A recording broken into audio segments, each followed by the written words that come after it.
ਸਤਿ ਸ਼੍ਰੀ ਅਕਾਲ ਜੀ ਸਾਰਿਆਂ ਨੂੰ। ਆਈ ਹੋਪ ਸਾਰੇ ਜਣੇ ਤੁਸੀਂ ਔਸਮ ਹੋਵੋਗੇ। ਲੋ ਜੀ, welcome to my other vlog. I hope ਸਾਰੇ ਜਣੇ ਤੁਸੀਂ ਵਧੀਆ ਹੋਵੋਗੇ ਅਤੇ ਆਪਣਾ ਹਾਲ ਚਾਲ ਕਮੈਂਟ ਸੈਕਸ਼ਨ 'ਚ ਜ਼ਰੂਰ ਦੱਸਿਓ ਮੈਨੂੰ। ਸੋ ਜਿਹੜਾ ਅੱਜ ਦਾ ਵਲੌਗ ਆ ਕਾਫੀ ਇੰਟਰਸਟਿੰਗ ਹੋਣ ਲੱਗਾ। ਮੈਂ ਅਤੇ ਪਾਪਾ ਜੀ ਅੱਜ ਆਪਾਂ ਡਿਲੀਵਰ ਕਰ ਰਹੇ ਸੀਗੇ ਫੂਡ, ਅਤੇ ਆਹ ਤੁਸੀਂ ਦੇਖ ਸਕਦੇ ਹੋ ਕਿੰਨਾ ਔਸਮ ਵੈਦਰ ਹੋ ਰਿਹਾ। ਸੋ ਵੀਡੀਓ ਨੂੰ like and share and subscribe ਜ਼ਰੂਰ ਕਰਿਆ ਕਰੋ। ਸੋ ਐਵੇਂ ਤੁਹਾਨੂੰ ਸਰੀ BC ਦੀ ਮੈਂ ਵੀਡੀਓਜ਼ ਦਿਖਾਉਂਦਾ ਰਹਿੰਦਾ ਹੈਗਾ। ਸੋ ਜਿਹੜਾ ਵੀ ਮੇਰਾ ਵਲੌਗ ਹੈਗਾ ਉਹ ਕਮੈਂਟ ਕਰਕੇ ਦੱਸਿਆ ਕਰੋ ਤੁਹਾਨੂੰ ਕਿਹੋ ਜਿਹਾ ਲੱਗਦਾ ਹੈਗਾ। ਕਿਹੜਾ ਕਮੈਂਟ ਪਾੜ ਕਰਕੇ ਦੱਸਿਆ ਕਰੋ ਮੈਨੂੰ ਕਮੈਂਟ 'ਚ ਕਿ ਤੁਹਾਨੂੰ ਵਲੌਗ ਦਾ ਕਿਹੜਾ ਪਾਰਟ ਸਾਰਿਆਂ ਨਾਲੋਂ ਬੈਸਟ ਲੱਗਦਾ ਹੈਗਾ ਵਾ। ਸੋ ਬਾਕੀ ਤੁਸੀਂ rest of the video enjoy ਕਰੋ। ਸੋ ਜੇ ਅਗਰ ਤੁਸੀਂ ਮੇਰੇ ਚੈਨਲ 'ਤੇ ਨਿਊ ਹੋ ਸੋ ਵੀਡੀਓ ਨੂੰ like and share and subscribe ਜ਼ਰੂਰ ਕਰਿਓ। ਸੋ ਬਾਕੀ ਤੁਸੀਂ rest of the video enjoy ਕਰੋ। ਅਤੇ ਆਹ ਤੁਸੀਂ ਦੇਖ ਸਕਦੇ ਹੋ ਫੋਲ ਸੀਜ਼ਨ ਚੱਲਦਾ ਪਿਆ, ਡੇ ਬਾਏ ਡੇ ਵੈਦਰ ਵੀ ਚੇਂਜ ਹੋ ਰਿਹਾ ਵਾ। ਸੋ ਫਰੀਜ਼ਿੰਗ ਵੀ ਹੁੰਦੀ ਰਹਿੰਦੀ ਆ। ਸੋ ਯਾ ਐਨੀਵੇਜ਼ ਸੋ ਆ ਲਾਈਫ ਦਾ ਪਾਰਟ ਹੈਗਾ ਵਾ। ਸੋ ਇਹ ਤਾਂ ਇੱਦਾਂ ਹੀ ਚੱਲੀ ਜਾਣਾ। ਸੋ ਵੀਡੀਓ ਨੂੰ like and share and subscribe ਜ਼ਰੂਰ ਕਰਿਆ ਕਰੋ। ਕਮੈਂਟ ਕਰਕੇ ਦੱਸਿਆ ਕਰੋ ਤੁਹਾਨੂੰ ਮੇਰਾ ਵਲੌਗ ਕਿਹੋ ਜਿਹੇ ਲੱਗਦੇ ਨੇ। ਬਾਕੀ ਤੁਸੀਂ rest of the vlog enjoy ਕਰੋ। ਸੋ ਯਾ ਬੈਸਟ ਪਾਰਟ ਦੇ ਵਿੱਚ ਦੱਸਿਓ ਕਿਹੜਾ ਲੱਗਿਆ ਤੁਹਾਨੂੰ best part video the.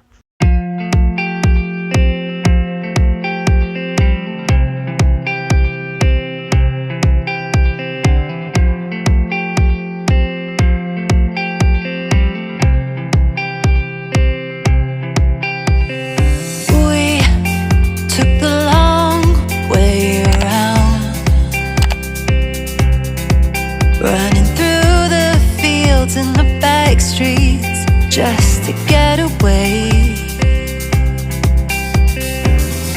I'm still holding on. Won't you give me a hand? 'Cause the cold nights get so dark. I don't want to let you go.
ਕੀ ਤੁਸੀਂ ਅੱਜ ਦਾ ਵਿਊ ਮੇਰੇ song ਦੇ ਨਾਲ ਇੰਜੋਏ ਕੀਤਾ ਹੋਊਗਾ। ਸੋ ਅੱਜ ਦੀ video ਇੱਥੇ ਹੀ end ਹੁੰਦੀ ਹੈ। ਸੋ ਵੀਡੀਓ ਨੂੰ like and share and subscribe ਜ਼ਰੂਰ ਕਰਿਓ। ਸੋ ਮਿਲਦੇ ਹਾਂ ਨਿਊ ਵਲੌਗ ਦੇ ਨਾਲ। Till then bye guys, love you all.